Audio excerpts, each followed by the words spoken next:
Hey guys, welcome back to my channel. It's your girl Jess here, and today I'm going to be talking to you about what you should think about before you start planning your wedding. Now, engagement season just ended, and I'd like to think about that time being about the holidays, Thanksgiving, Christmas, New Year's Eve, and then there's like Valentine's Day. So we are just about ending February. I can't believe March is basically almost here. And so now, what are the things that you want to do before planning your wedding? So I thought this would be the perfect video to show you guys what are some things that you should think about so you don't get too ahead of yourselves. So enjoying your engagement, whether you're going to be engaged for 10 months or you plan to do it for 2 years, that's totally up to you. It's your wedding day. You as a couple know when you're ready to get married, essentially. So enjoying your engagement, I would first off tell your close family, friends that you are engaged. Go ahead and post that on social media and shout it out to the world if you wish. Don't start thinking like, oh my gosh, I'm in a rush, like I need to start planning ASAP. I would thoroughly enjoy you and your fiance's time together for at least 2 weeks, going on, more dates and enjoying that time that you have with each other. I think is really important because when you go into the wedding planning, people can get caught up in planning a wedding versus the fact that you're celebrating love. There are going to be so many questions that, family members are going to be asking you, and you're going to say, I don't know the details, because it all really depends on the timing of when you're wanting to get married, the year. And you also have to keep in mind certain things that later at the end of this video, I'll talk about the most important key element to planning your wedding, so stay tuned for that. Make sure to discuss with your fiance what you do and what you don't want at your wedding. And this can pertain to anything such as management and negotiating on your budget, or even family traditions and cultures, celebrations that their family expects you guys to do at the ceremony or the reception. So it's really important that you guys communicate on that level. That way, when it comes time to making decisions later on, there's no surprises.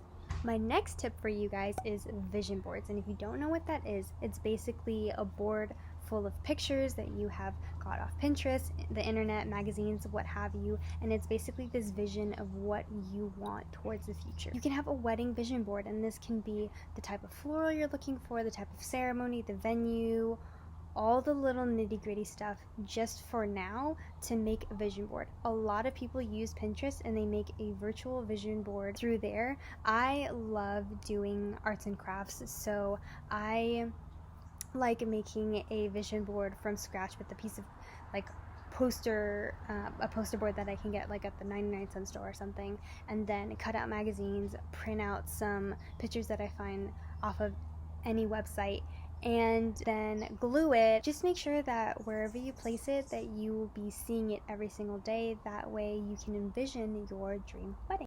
Before you contact any vendors or a venue or what have you, I would highly recommend that you make a wedding email. This will ensure that both you and your fiance do not get bombarded with anything wedding planning details through your personal emails, your work emails, or your spam emails. So make sure that you both create a wedding email. That way, anything that was pertaining to your wedding just goes directly to that email. Link it to your phone, and you both will be notified any single time that a notification pops up, but that doesn't necessarily mean that you have to answer it right away. So after you've made your wedding email, I would suggest that you have a notebook or binder that would have all of the wedding details. Little by little, as you plan your wedding, you would, have the contracts in there and what have you. I will make a video in the future and show you guys how to make a wedding binder.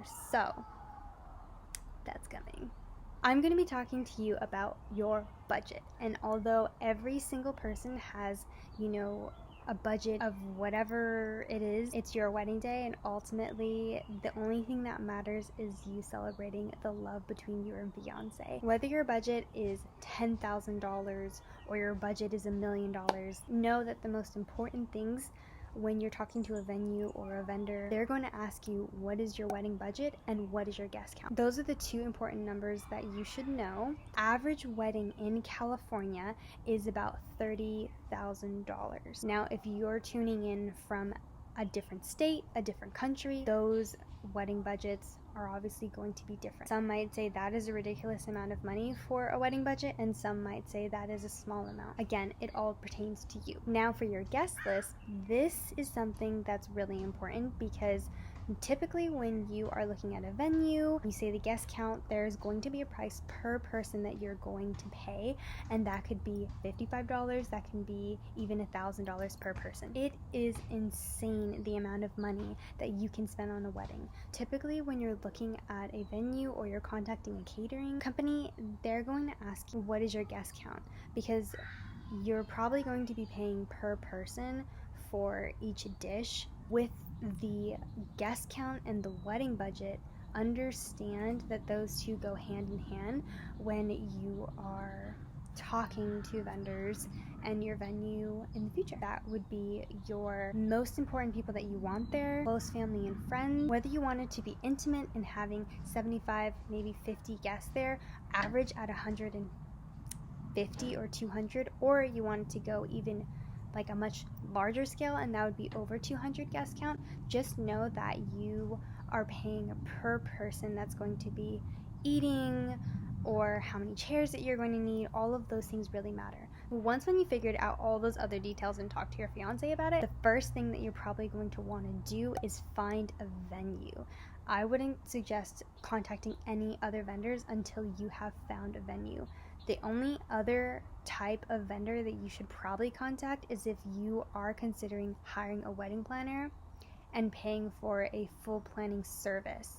Now, if you're going to be paying for like a partial or a day of coordination, then definitely you're probably going to need to find the venue on your own. Now, if you're planning your own wedding, then find a venue first and foremost. So don't get discouraged by this, but venues are probably one of the hardest tasks to accomplish when planning your wedding. Make sure that you look into venues that fit the style of you and your fiance. If you're not sure about the theme and you kind of want to go with the theme until after you select your venue, that's totally okay. Or if you've been dreaming about your wedding since you were a little girl and you know exactly what you want, then you can kind of be selective as far as what venues you are looking for. Lastly, make sure you delegate tasks.